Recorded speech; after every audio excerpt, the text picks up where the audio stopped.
Welcome back to our Kelly Files special, Defying the Sword. Tonight we're speaking with several Muslims and former Muslims who have taken a risky public stand to point to the threat from radical Islam, including our next guest, Dr. Zuhdi Jasser. Zuhdi's story starts when his parents, who left Syria in the 1960s, fleeing a repressive regime for the freedom of America. Zuhdi was born in Wisconsin, a devout Muslim brought up in a mosque built by his own family.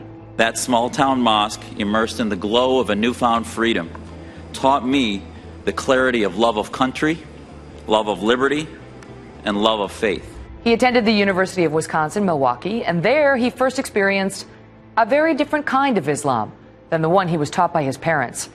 Zuhdi says very early on he recognized that political Islam was eating away at his religion.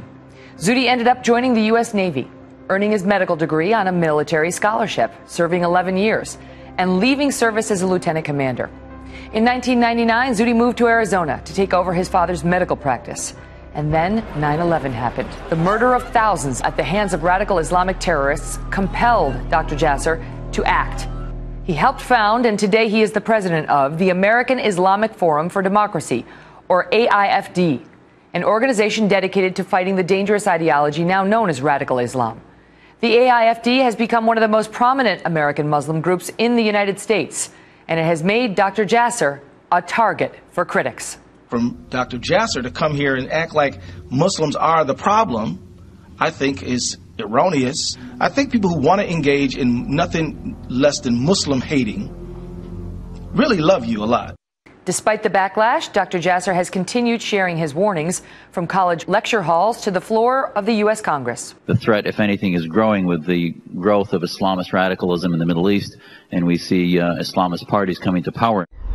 Joining me now, Dr. Zuhdi Jasser, author of The Battle for the Soul of Islam, an American Muslim patriot's fight to save his faith. Doc, good to see you. Thank you very much for being here tonight. And so, you know, Ayaan Hirsi Ali has a message about Islam itself. Is your message about Islam itself, or is it about radical Islam? My message is about the need for reform, about liberty, and about the enemy and getting it right, which is political Islam. So what is political Islam? It's the belief in theocracy, the belief of the identity of the Islamic State. So this problem is huge. I mean, the magnitude, we're talking about movements that include hundreds of millions out of the 1.6 billion Muslims. And as I realized at the University of Wisconsin, my faith is not just a personal journey with God, but it has been inextricably intertwined with the identity of the Islamic State. And if there's anything I learned, and I learned from my parents who were American patriots, is that what America got right was its battle against theocracy, and we Muslims need to go through that same battle. But so just to take a step back, because Ayaan left the Muslim faith. I mean, she is no longer a believer, and she's been through so much. One can hardly blame her. However, you grew up in a different kind of Islam. You were taught different things. And so, you know, for those who are out there believing that all of Islam is radical and would create jihadis, is that true? Do you believe that?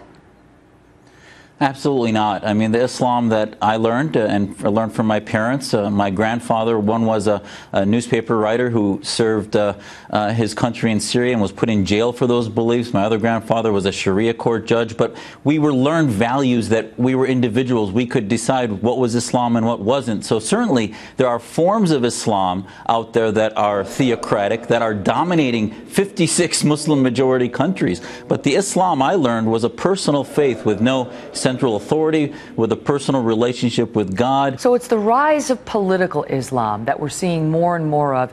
Are we seeing that here? I mean, obviously we have some cases, but are we seeing that here domestically inside the United States?